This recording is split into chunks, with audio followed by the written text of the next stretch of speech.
अस्सलाम वालेकुम। आपको लर्निंग हब में वेलकम करते हैं। आपसे गुजारिश है कि अगर आपने अभी तक लर्निंग हब को सब्सक्राइब नहीं किया है तो सब्सक्राइब कर लें। आज की इस वीडियो के अंदर हम कीबोर्ड के अंदर छुपे कुछ राज़ों को डिस्कस करेंगे।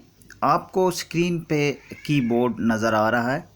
कीबोर्ड के जो मुख्तलिफ़ पार्ट्स हैं या कीज़ हैं, ये मेंशन है कि कौन सी कीज़ किस काम के लिए है या किस मकसद के लिए है। अगर आप कीबोर्ड पे गौर करें तो आपको मेन टाइपिंग कीपैड नज़र आ रहा है, आपके पास न्यूमेरिकल या डायरेक्शनल कीपैड आपको नज़र आ रहा है, स्टेटस स्लाइड नज़र आ रहा है, फंक्शन कीज़ इसके ऊपर मेंशन है। लेकिन आज की इस वीडियो के अंदर हम इस चीज़ को डिस्कस नहीं करेंगे कि किस कीज़ का किस मकसद के लिए यूज़ होती है या क्या काम है, कौन सी कीज़ कहाँ पे इस्तेमाल करनी है या किसी और कीज़ के साथ मिलकर उसका क्या फंक्शन बन जाता है। आज की इस वीडियो के अंदर छुपे हुए कुछ राज़ों को डिस्कस करना है। क्या आपने कभी कीबोर्ड के ऊपर गौर किया है? अगर आप गौर करें तो आपको कुछ चीज़ें बड़ी वाज़ेह नज़र आएंगी, जिसमें से एक तो ये है कि अगर आप कीबोर्ड पे गौर करें तो तमाम कीज़ जितनी भी कीबोर्ड के ऊपर हैं वो तमाम की तमाम जो है वो स्मॉल है, लेकिन एक कीज़ जो है वो आपको बाकी कीज़ की निस्बत बड़ी नज़र आएगी, जिसे स्पेस की का नाम दिया जाता है, जहाँ से आप स्पेस चेंज करते हैं। ऐसा क्यों है? क्यों ये की जो है वो बाकी कीज़ की निस्बत बड़ी है? इसी तरीके से अगर आप गौर करें तो कीबोर्ड के अंदर जो लेटर्स हैं जैसे ABCD, ये सीक्वेंस में नहीं है।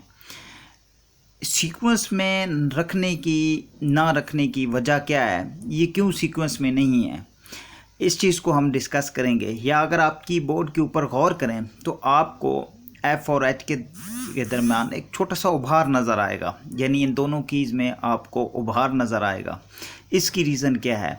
आज हम इनको तीन जो राज हैं कीबोर्ड के, इनको डिस्कस करेंगे कि इसके पीछे हकीकत क्या है, इनको ऐसा क्यों रखा गया है।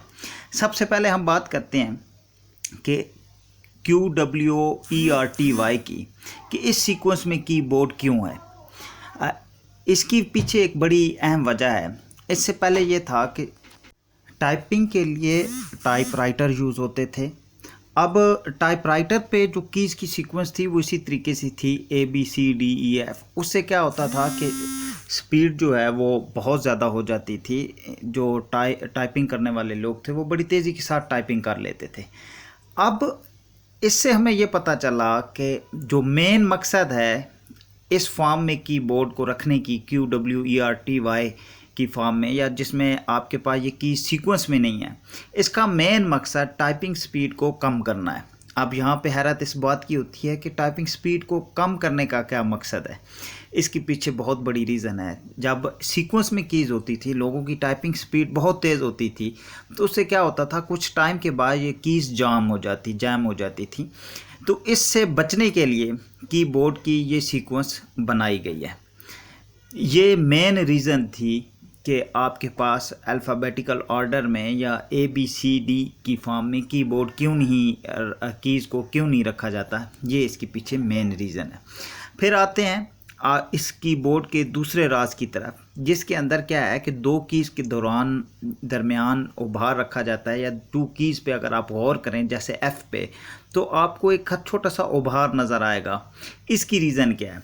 आप वो तमाम लोग जो कि टाइपिंग करते हैं या एक्सपर्ट हैं, अगर आप गौर करें तो उनकी उंगलियां जो हैं दोनों साइडों पे जब वो रखते हैं तो लास्ट जो उंगली उनकी आती है वो F के ऊपर एक साइड से आ रही होती है और दूसरी साइड पे वो H के ऊपर आ रही होती है, J के ऊपर आ रही होती है।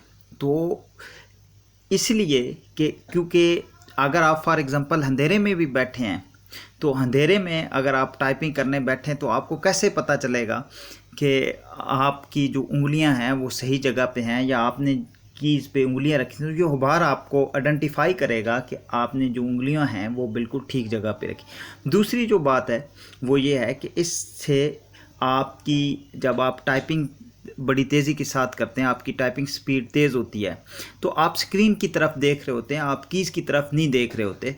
तो जब आपको ये उभार इस बात की गाइड कर रहा था कि उसके ऊपर क्या कीज़ है, इसके नीचे कौन सी कीज़ है, इससे आप इजीली जो है वो टाइपिंग कर सकते हैं।